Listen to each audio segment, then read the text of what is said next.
एक एमएलए बनता है, वो फिर एमएलसी बनता है, फिर राज्यसभा का सदस्य बनता है, और फिर जब वो लोकसभा का सदस्य बनता है तो 4 पेंशन लेता है। और आपसे कहा जाता है कि हम पेंशन नहीं देंगे, क्योंकि अंग्रेजी में 4 एडिटर बैठे हैं, वो आर्टिकल लिखते हैं कि गवर्नमेंट को ये बोझ नहीं उठाना चाहिए।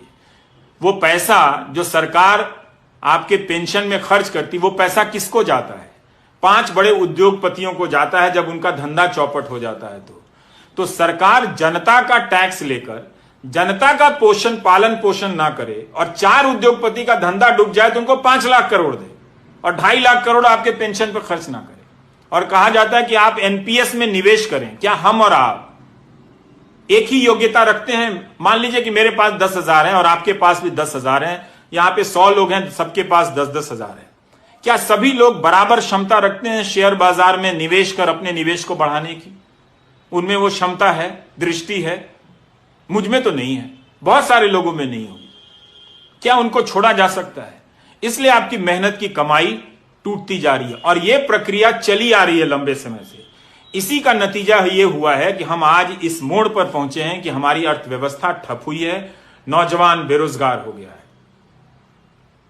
तो आपकी जो नौकरी है वो व्यापक आर्थिक नीतियों से जुड़ी हुई है। अगर आप इसको नहीं लाएंगे बहस के केंद्र में, इसे मुद्दा नहीं बनाएंगे, इस पर आप अपने आप को नहीं आजमाएंगे, तो मेरे दोस्तों, ये बीच बीच में मेरी 40,000 की नौकरी, मेरी 50,000 सदस्यों की नौकरी, इसको लेकर आप लड़ते रह जाओगे, कोई फायदा नहीं होगा। 17 सितंबर को आपने इतना बड़ा आंदोलन किया, कोई फायदा नहीं हुआ। आप मेरी बात को सुनो, मेरे बारे में जो अफवाहें फैला रहे हैं वो फैलाते रहें। आईटी सेल का यही काम है, उनको मालूम है कि मैं बुनियादी सवाल कर रहा हूं और ये वो सवाल है जो 2017 से उठाने के कारण मेरा मजाक उड़ाया जाता है, पर मैं जानता हूं कि यह गलत हो रहा है, इसका शिकार मैं भी हूं। अगर अर्थव्यवस्था नहीं बढ़ेगी तो मेरी भी कमाई नहीं बढ़ेगी। हम जैसे लोग जो ऊपर जा रहे हैं नीचे सड़क के नीचे आ जाएंगे। और आपको तो जीवन में 10 साल या 5 साल के लिए ऊपर जाने का भी मौका नहीं मिलेगा। मुझे तो मिला भी, लेकिन मेरे जैसे बहुत कम लोग हैं और आप जैसे जो मुझसे ज्यादा काबिल हैं, आप लोगों को एक सिस्टम की नीतियों के तहत बर्बाद किया गया। आप समझिए इस बात को।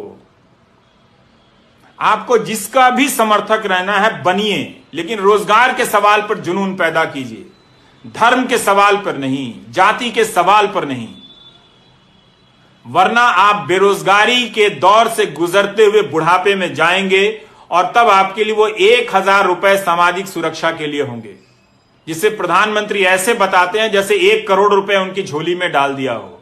अपना पेंशन बता दें विधायकों का या सांसदों का, उसकी तुलना में अब आप और हम रिटायर होंगे तो 5,000 रुपया पेंशन नहीं होगा हमारा। हम कैसे जिएंगे, ये हमारा सवाल है। ऐसा नहीं है कि सरकार के पास पैसा नहीं है। अगर सरकार 10-10 लाख करोड़ रुपए बड़े उद्योगपतियों के बेलआउट पे खर्च कर सकती है, जो संख्या में सिर्फ 10 होते हैं या 100 होते हैं, तो सारे सरकारी कर्मचारियों को सरकार पेंशन दे सकती है। आपने 20 साल का यह दौर बिना पेंशन का देख लिया।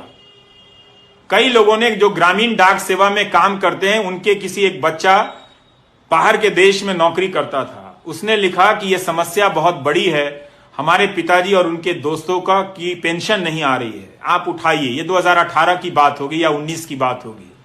तो मैं इस विभाग को नहीं जानता था, तो उस लड़के ने कहा कि मैं न्यूजीलैंड या कहीं हूं तो मैं कमाकर अपने पिता को भेज देता हूं। पर उन्हें बहुत शर्मिंदगी होती है कि सरकारी नौकरी में 40 साल रहने के बाद भी बुनियादी जरूरतों के लिए बेटे पर निर्भर हैं।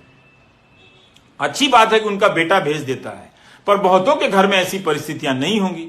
उन्होंने बताया कि उनके पिता के कई दोस्त गरीबी में मर गए, इलाज की कमी के कारण मर गए।